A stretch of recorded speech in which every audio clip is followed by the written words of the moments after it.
कुछ दिनों पहले सफाई कर्मियों की लगातार 11 दिन की हड़ताल जारी थी। 11 दिन की हड़ताल टूटने के बाद आश्वासन मिला था, जिसकी वजह से हड़ताल टूटा था और अब जो है चर्चा का विषय बन गया है ट्रांसफर। साफ तौर पे कहा गया है कि 3 साल से अगर कोई ज्यादा एक वार्ड में है तो उनका ट्रांसफर किया जाएगा। अगर पटना की बात करें तो करीब 7,000 कर्मचारी हैं और पूरे राज्य भर की बात करें तो करीब 36,000 कर्मचारी हैं जो इससे प्रभावित होंगे। हमारे साथ नगर निगम के कर्मचारी हैं। क्या अचानक ट्रांसफर की बात आ गई हड़ताल टूटने के बाद? देखिए, हम लोग जो हड़ताल किए थे 11 दिन का, जी। उसमें मतलब कि सरकार को मतलब कि बेचैनी बढ़ गई थी। हाँ। तो उस बेचैनी में जब बढ़ गई तो सरकार देखी कि इस हड़ताल को कैसे कमजोर किया जा सके, और वो क्या किया कि मतलब नगर विकास आवाज से एक लेटर निकाला है कि जो भी कर्मचारी 3 साल से ऊपर मतलब जो वार्ड में है उसको वार्ड हस्तांतरित किया जाए। चुनाव का हवाला देके किया गया है, लेकिन हमको नहीं लगता है कि ऐसा निर्वाचन आयोग का कोई अगर गाइडलाइन हो कि जिसमें अगर हड़ताल या मतलब कि इलेक्शन को देख के मतलब कि अगर ट्रांसफर पोस्टिंग किया जा सके, क्योंकि निगम में वर्षों से मतलब कि ये पहली बार हो रही है। 70 साल में ये पहली बार ट्रांसफर पोस्टिंग खेला जा रहा है सरकार की तरफ तो ऐसा आखिर खेला क्यों जा रहा है? क्योंकि पहले तो कभी हुआ नहीं अचानक हड़ताल के बाद। अब देखिए, इसमें सरकार की मंशा साफ झलकती है कि सरकार हमारे पक्ष में नहीं है, और नहीं है तो इसके लिए फिर आंदोलन करना पड़ेगा। हो सकता है कि हम लोग फिर आपस में मीटिंग करके गोल बंद हो और फिर हड़ताल पे जाने के लिए विवश हो। फिर हड़ताल पे चले जाएं? जी बिल्कुल, ये सरासर गलत है। अगर आप ट्रांसफर पोस्टिंग करते हैं तो ठीक है, करने के लिए कोई अधिकार है आपके पास है, लेकिन आप परमानेंट करने के बाद कीजिए। ये दैनिक कर्मचारी का पहली बार सुन रहे हैं, ऐसा कहीं नियमावली नहीं है। यहाँ पे सबसे बुजुर्ग चचा नजर आ रहे हैं। चचा, कितना रिटायरमेंट पे हैं? कितना साल हो गया आपका? 72 साल। 72 साल। 72 साल का उम्र हो गया। कितना साल काम किया? 41 साल। 41 साल। 41 साल में कभी ट्रांसफर हुआ था?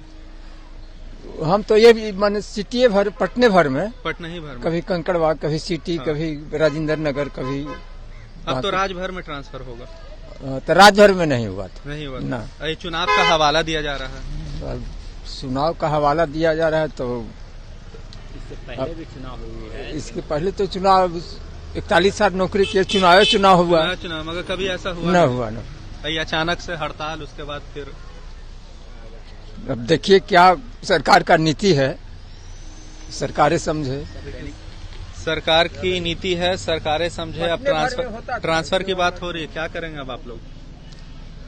तो सरकार जो चाहेंगे वही नहीं करें। हम लोग को तो भाई मांग था परमानेंट करने का, यह दिशा में हम लोग हड़ताल किए हुए थे। अब आज उनका उल्टा नीति हो रहा है कि ट्रांसफर सब एक जगह रहने से लोग तिरी-बिरी कर रहे हैं इधर से उधर। और क्या चुनाव का हवाला दिया जा रहा है?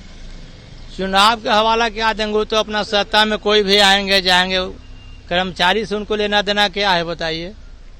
कर्मचारी तो अपना काम कर रहा है, लेकिन ये तो अनर्गल बात वो लोग कर रहे हैं कि चुनाव के थे है। आप लोगों के हिसाब से ये गलत चीज है? गलत है।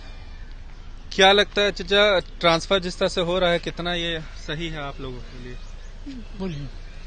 देखिए, ये नहीं बोल पाएंगे, ये दैनिक कर्मचारी हैं। आप देख सकते हैं, इनकी उम्र देख सकते हैं। हाँ, ये भी हमारे दैनिक भाई बंधु हैं। ये लोग का उम्र देख लीजिए और दिखाइए कि ये लोग यहाँ से अब कहीं इन लोग का हो सकता है, कहीं भी कोई विभाग में या कहीं भी कुछ कर सकते हैं। सारा उम्र अपना सारा उम्र अपना ये इस निगम को दे दिए हैं। निगम को और निगम ऐसा काम कर रही है जो मतलब कि एकदम घोर निंदा है। इसका विरोध होगा और हम लोग फिर गोलबंद होने वाले हैं। बहुत जल्दी हड़ताल की फिर सूचना सरकार के पास जाने वाली है और इस आंदोलन को फिर तेज किया जा सकता है। हड़ताल पे जाएंगे। पिछले बार गए थे 11 दिनों तक रहा। पटना का तो दुर्दशा बिगड़ गया, देखा जाए तो ब्यूटी एकदम खत्म हो चुका, क्योंकि आप लोग ड्यूटी पे थे ही नहीं। अब फिर हड़ताल पे जाने की बात कर रहे हैं। तो ये सरकार की मंशा साफ नहीं ना है। दैनिक कर्मचारी के प्रति वो मंशा अगर साफ कर दें, अगर वो हमारा अपना अंग मान लें, तो हम तो आज भी देखिए हड़ताल खत्म होने के बाद जो भी काम हुआ, आज पटना सफाई कर रहा है या हो रहा है, वो किसके विरोध हो रहा है? हम ही लोग के विरोध हो रहा है। अभी तक सफाई 40,000 टन से ऊपर कूड़ा जमा हो गया था। तब देख लीजिए, हड़ताल खत्म होना भी 1 हफ्ता भी नहीं हुआ और पटना पूरा मतलब साफ सुथरा अपने जगह, जहाँ जिस जगह पे था उस जगह पे आ गई है। और हम चाहते हैं कि आपके चैनल के माध्यम से कि सरकार को कम से कम इतनी समझ में आ जाए कि जो हम लोग समय दे चुके हैं, अब हमारा जो है अधिकार है वो हमको दे। पिछले बार क्या आश्वासन आप लोग को दिया गया था?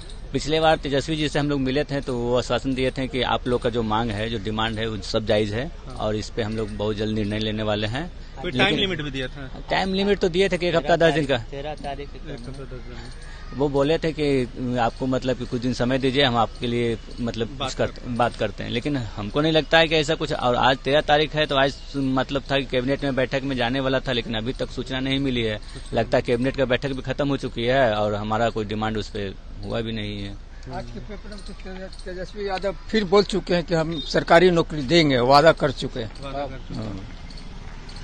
तो देखिए हमारे साथ नगर निगम का सफाई कर्मचारी थे, इनका साफ तौर पे कहना है कि पिछले बार तो आश्वासन देके ये लोग को छोड़ दिया गया था, हड़ताल इन्होंने तोड़ दिया था, मगर अब जो है ट्रांसफर की बात हो रही है, जो इन लोगों का साफ तौर पे कहना है कि करीब 70 साल में ये पहली बार हुआ जा रहा है। जैसा कि हमने आपको बताया कि सिर्फ पटना की बात करें तो करीब 7,000 कर्मचारी हैं और अगर पूरे राज्य भर की बात करें तो करीब 36,000 कर्मचारी है और साफ तौर पे इनका कहना है कि अगर सरकार इस तरह से करेगी तो ये लोग फिर से हड़ताल पे जाएंगे और फिर से हड़ताल पे बैठेंगे। जैसा कि पिछले बार ये लोगों ने 11 दिन तक हड़ताल जारी रखा था, जिसके वजह से पटना में काफी ज्यादा 40,000 टन से ऊपर कूड़ा जमा हो चुका था, जिसके वजह से आपको बता दें कि डेंगू का भी प्रभाव उस समय काफी ज्यादा पड़ा गंदगी की वजह से पटना में। और फिर मैंने साफ तौर पे कह दिया है कि अगर सरकार इस तरह से मनमानी करेगी तो हम लोग फिर से वापस हड़ताल पे जाएंगे। इसी तरह की तमाम बड़ी खबरों के साथ आप कशिश न्यूज के साथ बने रहें। तब तक के लिए आपका बहुत बहुत धन्यवाद।